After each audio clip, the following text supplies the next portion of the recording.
I am Brad Campbell. I got my bachelor's in computer security at RIT. Previously to my current position, I did a lot of work with SIEMs. I've done some C and C++ development. I've also done some vulnerability analysis, a little bit of exploitation. I don't have it on there, but I've been doing a lot of software development recently, and also because of that, a lot of code review, both internally and for external clients. I've looked at a lot of code during school and after school. I've written a lot of it, so I often get tasked with finding security issues and other concerns in code bases. I currently work at Ingressive as an offensive software security specialist. What that really means is I kind of just do a little bit of everything, and I don't really specialize in one particular aspect of computer security. So I think this is an excellent quote to kind of keep in mind going throughout this presentation. It is from MIT's How Complex Systems Fail, which really does a good job of kind of summarizing how a lot of issues will pop up in very complex systems, which is what software is. It's a very complex system.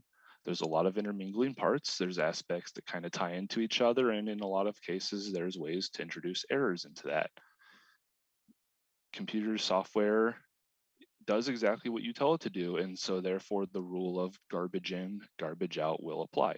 If you give it the wrong thing, or if you tell it to do the wrong thing, it will give you the wrong result. And someone is going to find that bug, and your client hopes it is you, or you hope it's you finding it internally. So there's a lot of incentive in knowing how these flaws can pop up, knowing how to find them, being able to stay organized and track these down.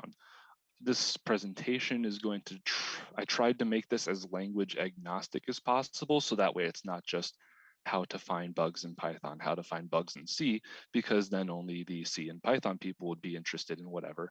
Instead, I tried to make this as kind of a general process as possible so that it can be applied to if you are taking a look at a C code base versus taking a look at a Python or a Java code base.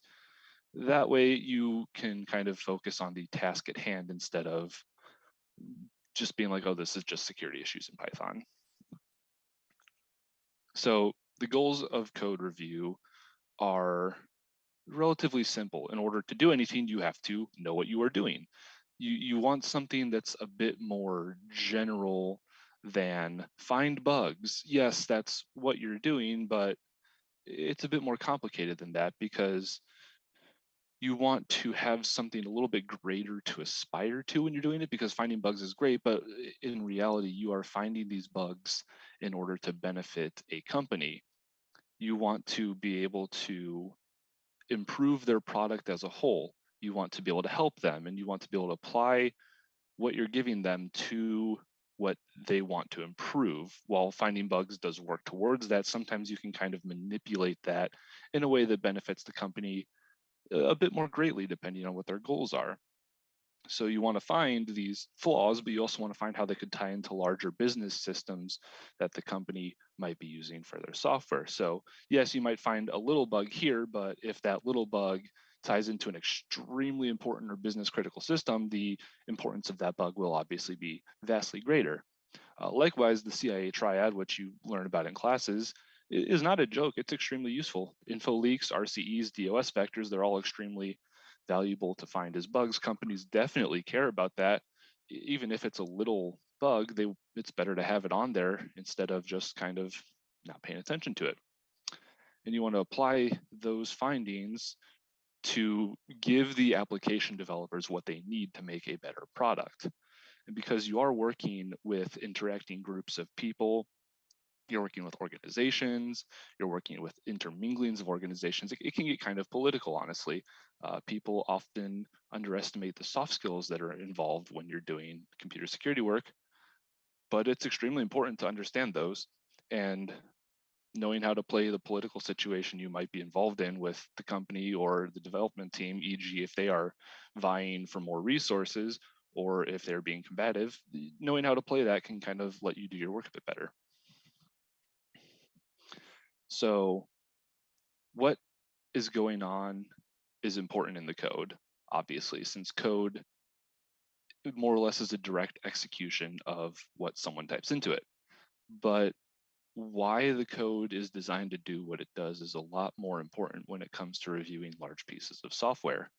Context is extremely important when it comes to reviewing code because yes, that might be, it's good to know that what that if statement is doing, but understanding how that if statement or the function or any other piece of the software, understanding how that ties into the larger system is extremely important because yes, you might know that this piece of code is analyzing a stream, but knowing why they have it there and what role that exactly is supposed to be filling will kind of tell you what you need to be looking for in it.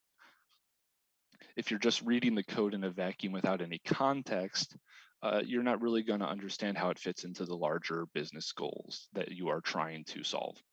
So one of the key things is intention for that. The developers of the software were trying to solve a problem. Management said, we have a problem, find a solution and do it in software. How did the developers go about trying to solve that problem? What was their intent? Know the intent behind the development of the code. That way you can kind of figure out how you or others would have done it, and it will give you a rough framework for knowing the various approaches that could be taken. And this will allow you to kind of come up with hypotheses to investigate when it comes to trying to find things. E.g., if it's just number crunching software that you're analyzing for security issues, you're probably not going to find something complicated because it's got to be fast. You're going to want to kind of drill down into the nitty gritty, whereas something that is intended to tie together multiple business processes is probably going to have a lot of communication suite involved. And so you'll want to be able to see how is this tying into those other databases or these other pieces of software? And those are all points of failure that you can find security issues in. Next up is imports. What libraries is it using? Software is rarely written in a vacuum. It gets useful because you can pull off of the work that others have done. So knowing what libraries are involved in the software, what it's importing will kind of give you an example, or sorry, not an example, an idea of how they're going about solving their problem. So like if it's importing networking libraries, you know to take a look at the networking and to kind of try and understand how it's talking to other services. If it's importing GPU code, or sorry, GPU libraries, it might be doing machine learning or might be interacting with the GPU. So you kind of want to see how it's doing that and see if it can have any flaws introduced there. And this also lets you know how often are they updating the libraries. If they're using extremely outdated versions of the libraries, they might not be keeping their software as up to date as they should be. And you can also use those versions to see if there's any flaws. So if they're using an outdated version of Apache Struts, for example, that was a big one that everyone had to go update. So knowing what they're importing will tell you various things. It'll give you kind of a glimpse into how they are operating if they're keeping everything up to date, what they're importing, if their idea to solve a problem is to import something that exists, or if their idea is to have minimal imports and do everything themselves, which usually leads to a lot more issues because homegrown solutions are usually not as robust as widely supported libraries. And you want to know if those libraries have easy ways to introduce bugs. Usually they will have extremely detailed documentation saying, here is how you use our library, here is the intended way to use it. And you can kind of compare that to the way they are using it in their code. And if they are deviating from that, you can kind of look and see what the deviation introduces. If it adds security issues, performance issues, if yeah, you can kind of use that as a baseline to see this is how it's supposed to be used with the library. How are they actually doing it? And oftentimes the library developers will say, do not do it this way. And then that gives you a really easy thing to search for and see if they are doing it the bad way. You can also use the imports to see if they're pulling data from other locations, if they're importing JSON parsers, or if they're using a SQL library or something. So that'll kind of tell you, is data locally stored, or is it going to be using database software? Maybe it's using Firebase or something. If it's an Android app, it's pulling from a cloud provider or something else. There's a lot of different things that it can be importing, and understanding how that ties into the larger piece of software along with the developer intention will give you a really good idea of where you can drill down and look for the flaws at. Next up is the implementation. How were the intentions implemented with the imports? Is the code being tested? Stuff like that. So you want to kind of figure out how they actually went about solving the problem that they are trying to solve. What did they do? Why did they do it? So you want to see what methodologies they chose to solve the problems. It's really easy to look at code like that and say, wow, that's a really dumb way to do it. But the reality is they purposefully chose to do it in that way, and it is solving some constraint that they had. It might not be clear what the constraint was that they were trying to overcome, but it was there, and it's important to understand and work with what is there to see why did they choose method X when they could have chosen method Y. Additionally, you want to see, is there maybe a better way? So if they chose to do a task X, is there an objectively better way to do it? And if so, you could probably put that in your report or something, or kind of investigate why they chose that and see if what they did is actually good enough. And then the final part of the meaning is the integration. This software is going to tie into the business in some manner. It might be a standalone tool, but somebody has to use it, or it might tie in with a larger process. And so you want to understand that process and see if that can introduce any potential issues. So you want to know, is there like some kind of build process? Are they using a CI/CD to integrate and deploy the code? Or are they just kind of building it on a developer machine and then pushing it somewhere? And each of those can introduce their own potential flaws, ways of failure. CI/CD is great for testing the code and distributing it, but it is a complex system that has to be configured right. Whereas just building it on a developer system and pushing it up is very simple, but it introduces a lot of human error. So there's a lot of trade-offs there that you have to kind of analyze and see if they fit into what you're doing.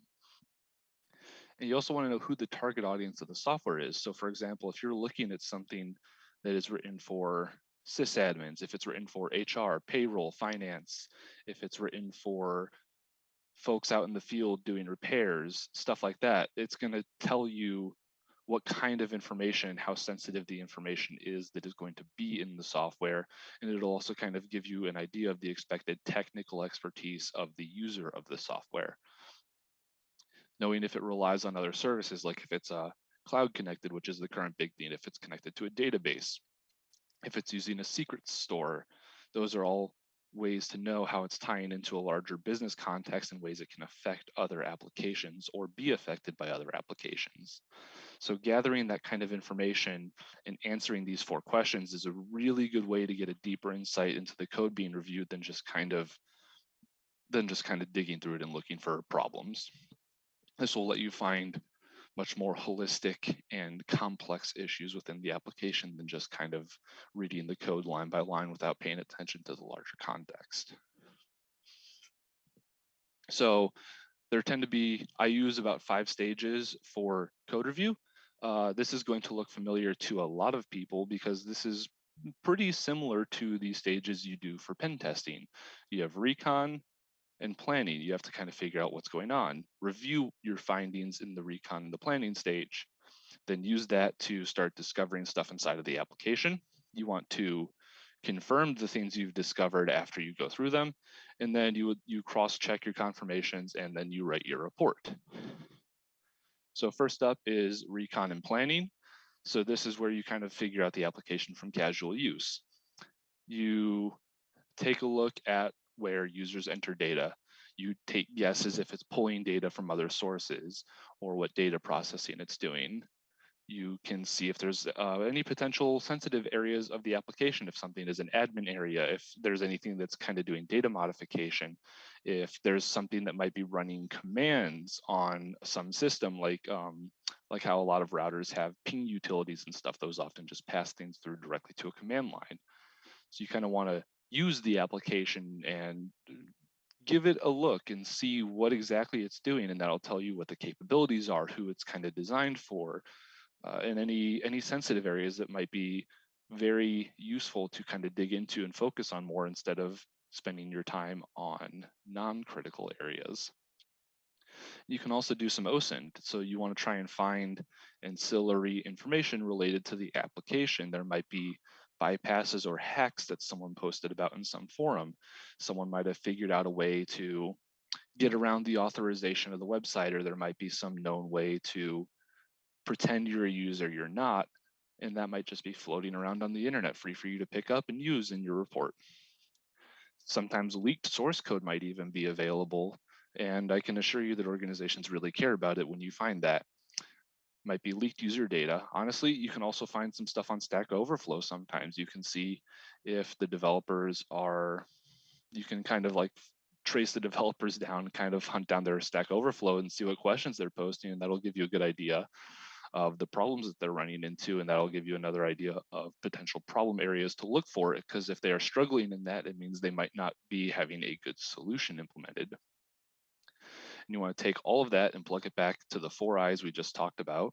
And so you can kind of use this, you can use this OSINT and Recon to draw some conclusions about the state of the application, if it's finished, unfinished, and about the state of the development team, if they're well funded, if they're not well funded, if they are relatively senior, if they're junior people, if it's a mix. You can use that to kind of make some guesses and figure out what's going on. I think one good example of the recon would be, I've done code audits for an organization before, and then at a future one, within about 10 minutes of getting the code, I asked, was this written by a different team?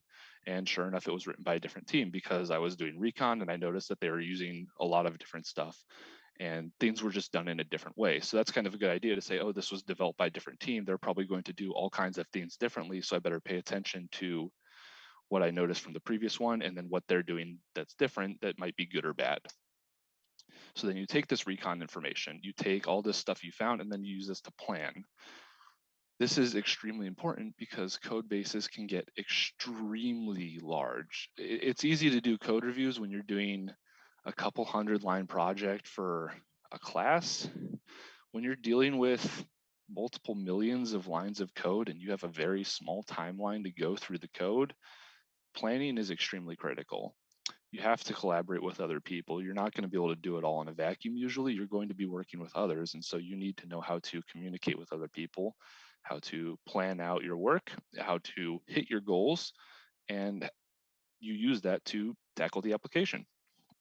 So what you're looking at might be reliant on something else someone else is reviewing. If you're looking at a C application and your function has a lot of calls to something else your coworker is looking at, you want to be able to understand, is the interaction between those two things sane? So that's why you want to constantly be documenting the things you're looking at, and you want to be documenting the things you think, and you want to document everything you can.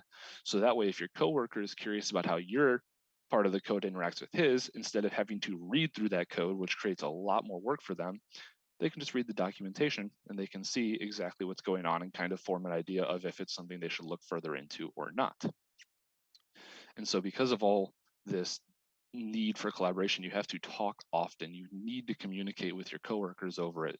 Even if it's little things, just talking about it, asking simple questions about, hey, do you have any idea what this is doing, whatever. It's extremely useful for kind of forming a basis of what the code is doing. And you just kind of back and forth a lot. So just communicate between you and your coworkers, you and your friends, whoever's looking at the application, and kind of so you can more holistically form a view of the code base other than just knowing exactly what you're looking at and nothing else.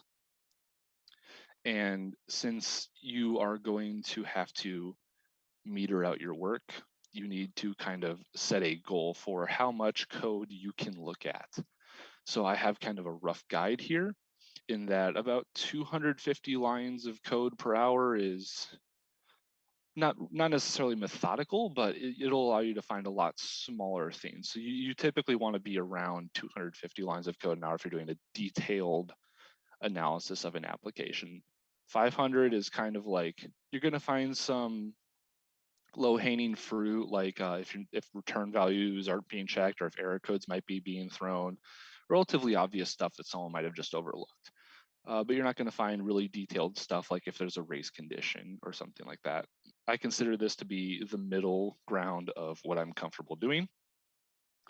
If I have to do about 1,000 lines of code an hour, that's a pretty fast scan of the code. At that point, you're catching stuff like credentials, poor usage of application, stuff that's like just blatantly insecure, known insecure functions, outdated libraries, a lack of authentication or various security features.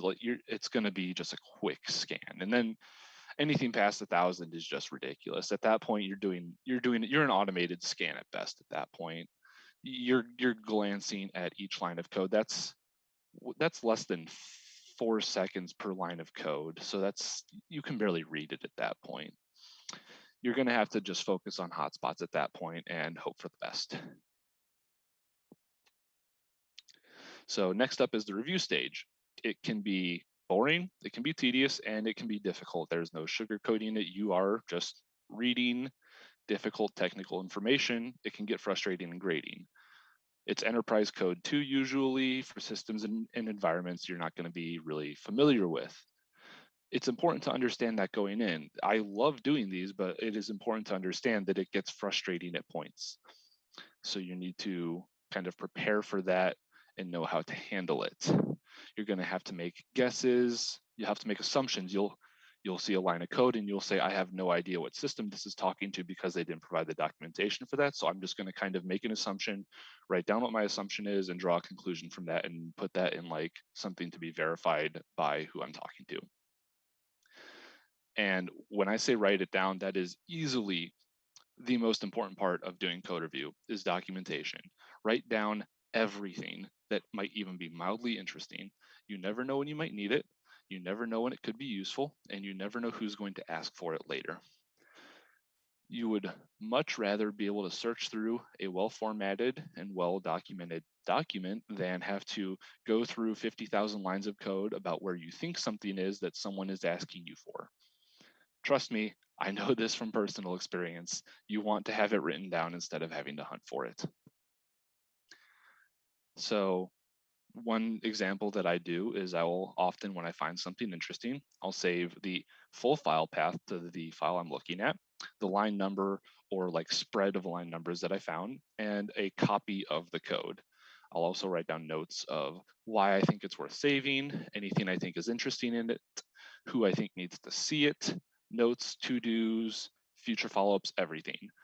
It is extremely important to take good documentation because you're going to forget it when you're 10,000 lines of code deep a couple of days later. And then you say, this looks pretty similar to something I saw previously. You can go back to your notes instead of going through the code again and looking for it. And it's really nice. I think documentation is extremely underrated with most people.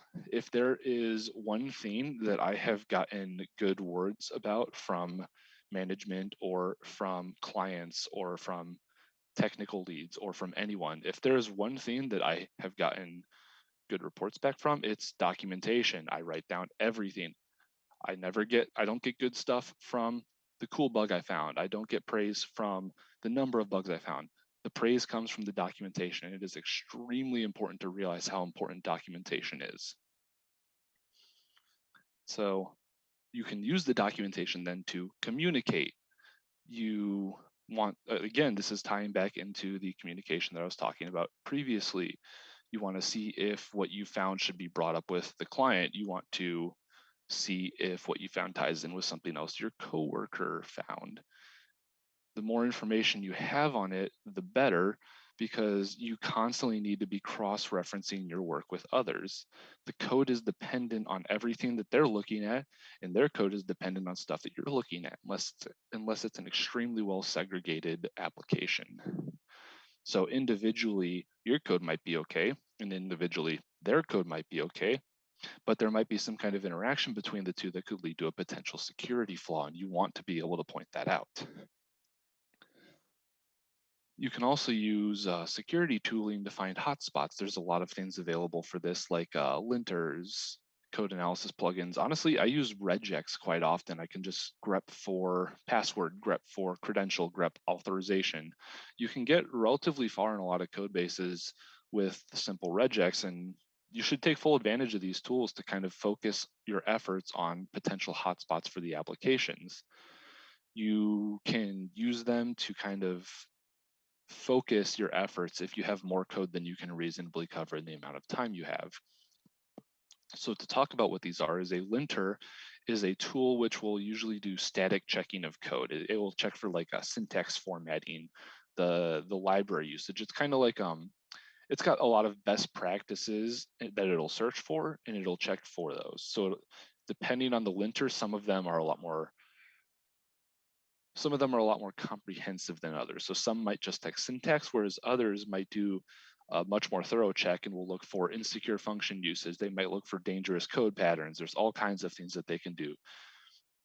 And there's kind of like a gray line between linters and code analysis tools, where a code analysis tool is usually a much more complicated system that looks for various insecure like compound statements, interaction between if statements, variables that might be causing an issue, stuff like that. You can pull those in and use those, and it'll show you where some more of the subtle flaws could be present. Like maybe for C, maybe it'll show you a potential use after free.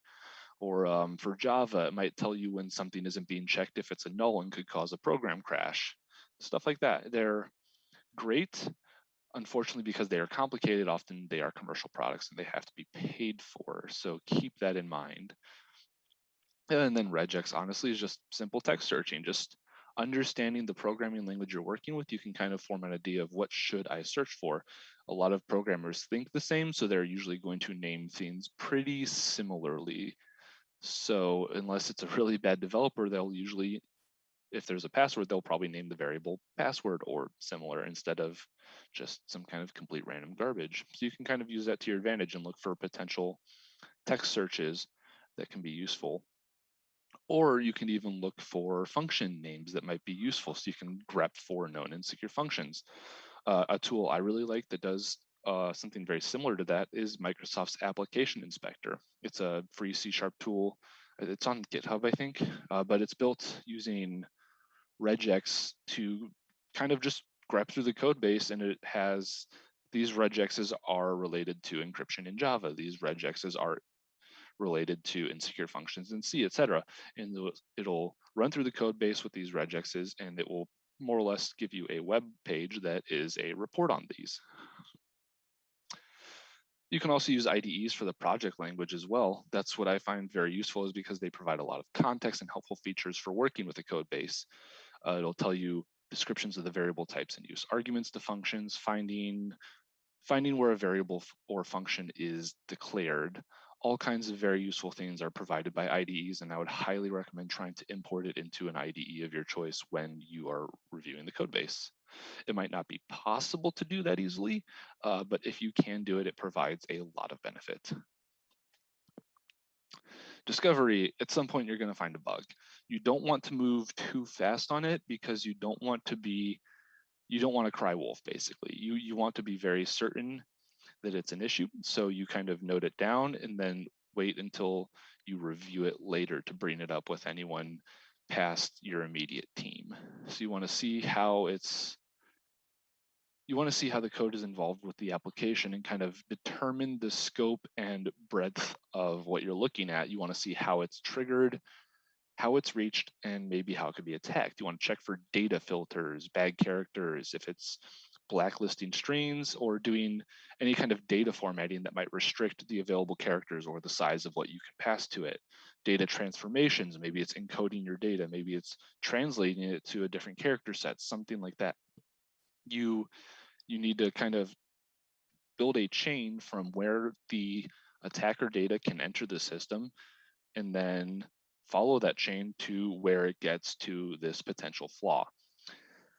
So when you know that, it'll tell you exactly what text processing is done, what data processing is done, if it's transformed, if it might be blacklisted entirely, stuff like that. And then you can use this to formulate a possible input that can trigger the bug. Is it possible for that input to reach the vulnerable function, the vulnerable code? And how does this affect the rest of the application? Are there side effects from this input? So the easiest way to build the chain for this is to just find the first place in the code that the data appears. If it's like a REST API or something, find the endpoint that is related to that vulnerable function. And then you can follow it all the way down through the code base, seeing what if statements it flips, seeing what processing steps it goes through.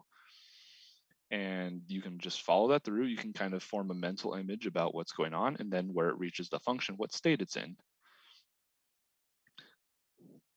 And then you can look for related sources of similar bugs. So you can kind of see what inputs worked, what didn't, and what the results were. You can kind of look at what remediation steps are provided for these classes of bugs on something like OWASP or the MITRE attack framework. There's lots of sources of documentation for various different classes of software flaws.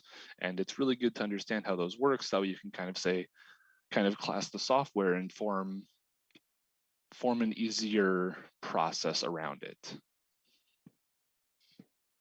Now you go to confirmation. So once you have something that can go to this hypothetical vulnerable piece of code, you need to test it somehow. It's usually going to be unlikely that you'll have a working local development environment to test it and debug it in. So usually it's going to have to be run on the company infrastructure in some way, shape, or form. So this should be specified in the rules of engagement for what you're working with, and it will detail the exact method to test exploits on the system. Maybe it has to be done on a testing environment versus the production environment. Maybe they want you to do it outside of working hours. That'll all be specified, and you need to make sure you follow that to the letter. So you will take this, sorry,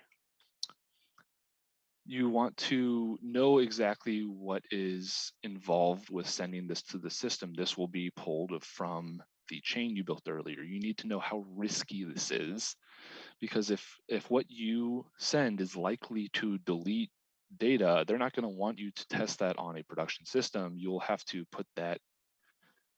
find some other way to do that, because if the risk is going to damage the company's operations, they don't want you to test that. That's bad. So you need to work with them and figure out a way to test that and kind of know what's over the line for risk or not. And it's better to talk about that than to just kind of assume that they're okay with you testing something like that. So you can ask the point of contact for any relevant information surrounding the exploit. Maybe you want to know like what version of software it's going to be targeting, or if the more detailed permission information on the user account you're given, stuff like that. So you can kind of form a better opinion on whether it's risky or not.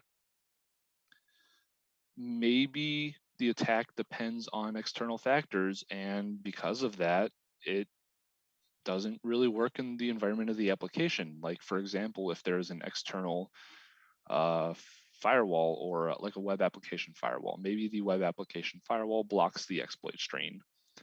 This doesn't mean the attack should be forgotten about.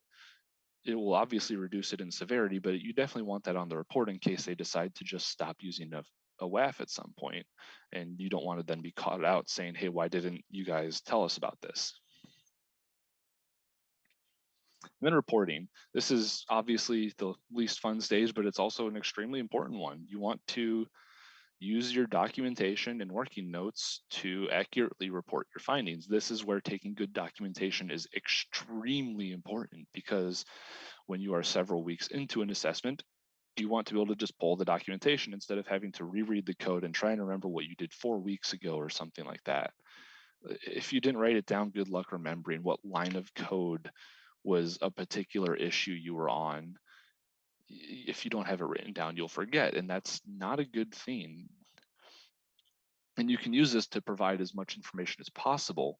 So you can kind of say, hey, here's what the issue is. Here's documentation on the chain that I built from user input to triggering the exploitation.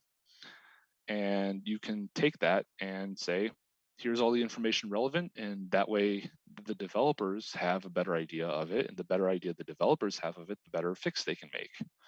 And if you don't know something for sure, it's better to say so. You don't want to say this is absolutely definitely a critical security bug and then it's not. That's a cried wolf situation. You don't want to be in that. You want to know what you're saying, and what you're telling them is the truth.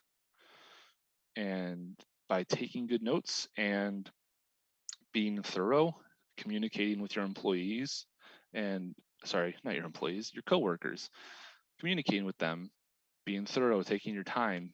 These will all lead to a good report, and a good report makes a client very happy. And that's honestly a really good thing. You want them to work with you again. You want to give them a good product. And that's how you do good. You take notes, you be thorough. So now I'm going to talk about some kind of general classes of vulnerability you will see often. You can see this kind of thing if you go through OWASP a lot, but I'm just going to kind of put it in the presentation so you have an idea of some of the stuff that are really easy to search for. Plain text credentials is a really big one. It's extremely difficult to do secret sharing in an application, especially when it's being distributed to external systems. Having secure secret storage is a very difficult thing to do. It presents an insider threat risk because, well, if anyone who has access, usually you don't want everyone who has access to the source code to have access to admin credentials or database credentials or whatever. That's bad. It's an insider threat risk because you're kind of extending how many people have unauthorized access to the system. It's really hard to fix because it can require extensive changes to a system. Maybe whatever they're using has absolutely no way to deploy secrets, and they might have to set up a secret store or something like that. Those can be expensive and difficult to set up. So they might be loath to even fix this, but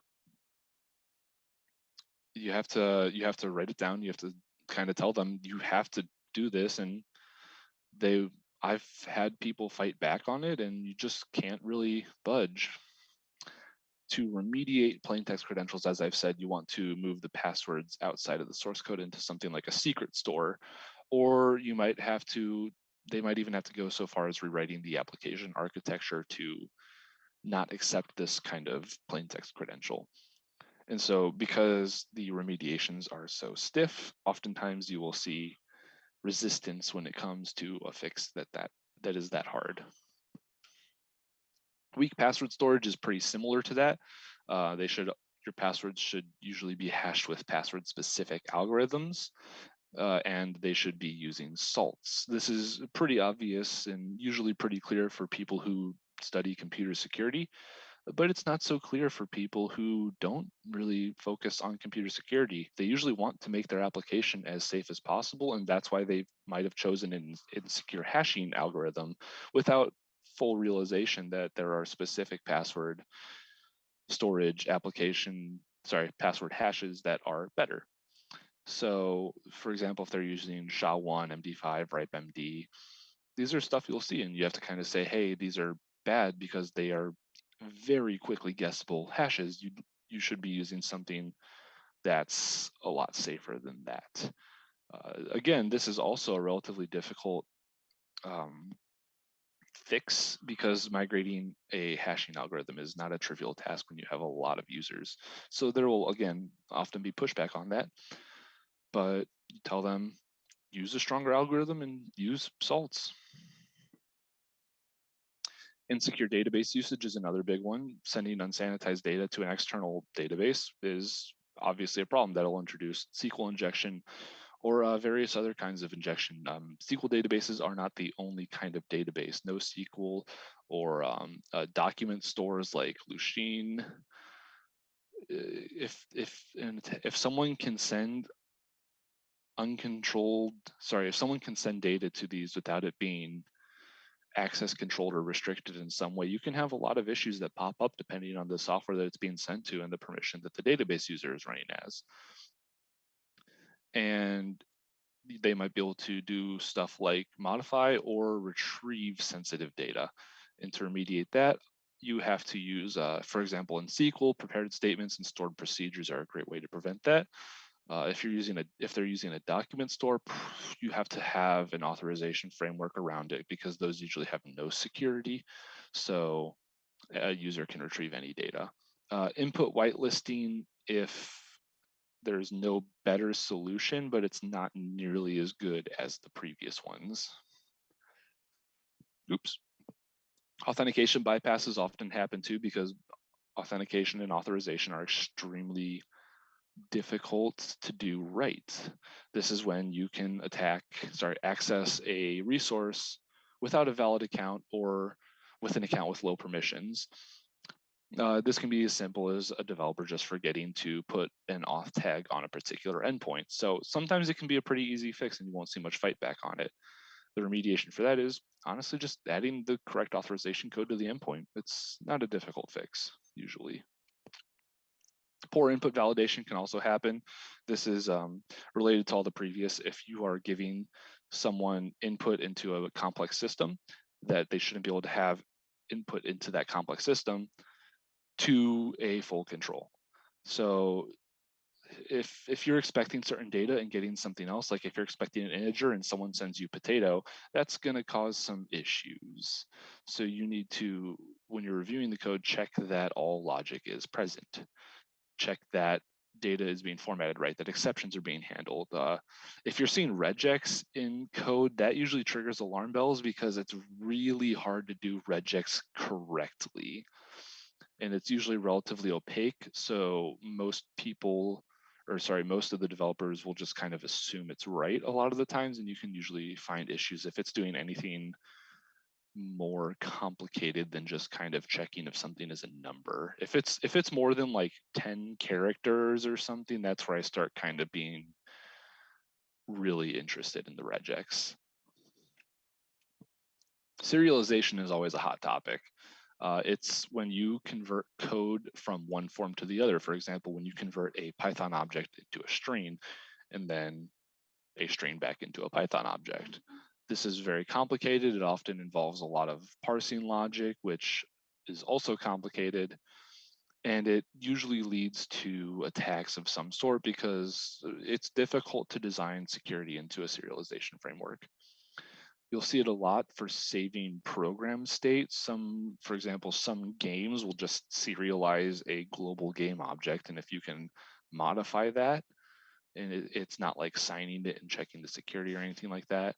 If you can just modify it and inject code into a save file or something, or if a cookie is a serialized Java object, for example, that's a potential issue right there, and you can cause havoc that way. So if that is something that has come across, you want to say, hey, you need to use a stricter and more secure serialization format, or you might be able to use the same serialization format, but with a library that's designed with security in mind. Overeager logging is another really interesting one that I've run into. Logging is good, too little is bad, too much is bad. For example, if you're logging plain text user credentials or something, or if you're logging any kind of sensitive information, and this might not exactly be really obvious either. For example, yeah, you're going to look in the like the authentication functions and see if they're doing any kind of logging of plain text credentials. But what if they have logging of raw HTTP requests that can leak sensitive information about the credentials as well? That might just have the credential in it. So paying attention to the logging and kind of seeing if there's locations where logging might be occurring, which is a bit overeager, where it's a bit broad. If it's not like we are going to log this specific data, but if it's saying, hey, we're going to log this gigantic blob of data that we don't really know what's going to be in it, that's a red flag that should be looked into. And you just kind of tell them, hey, don't do that. And dangerous libraries is, I've talked about it a few times because it comes up a lot. It's hard to keep applications entirely up to date when you're running code that's millions of lines long. Functions too. There's a lot of known vulnerable functions, and you should be checking for those if they're evaling or execing in any kind of language where it allows you to kind of treat any user input as a language statement. That is extremely dangerous. Again, serialization in any language is extremely dangerous. Here's just kind of a list of some stuff that I often look for. It's stuff that's known to be insecure. C is known to be insecure. There's a lot of issues with C, so you got to be very, very fastidious when you're looking at C code. But also, you're going to be looking at memory safe languages like Python, PHP, and Java. And while those may be memory safe, Just because you can't cause memory corruptions doesn't mean you can't cause other unintended consequences, like dereferencing a null pointer will, sorry, not dereferencing a null pointer, trying to access an object that's null will usually cause Java to crash if it's not trying to specifically catch that exception, which most won't. It's extremely difficult to design anything to be robust, and finding those issues is great. And so if you are interested in that kind of thing a bit more, these are four books. Sorry, it's been a long day. Architecture of Open Source Applications is a couple of excellent books. It's they essentially asked a lot of open source software developers, why did you design it this way? What problems are you trying to overcome? And it's a great look into how larger software is developed and the problems that are often faced and the solutions that developers will often come up with that. It's excellent. I would very much recommend reading it, along with a lot of the books by Robert C. Martin. He does like Clean Code and Clean Architecture are great. It shows you kind of what good code looks like. So that way you know if you're not looking at good code, it might be causing some issues. And with that, my presentation is over.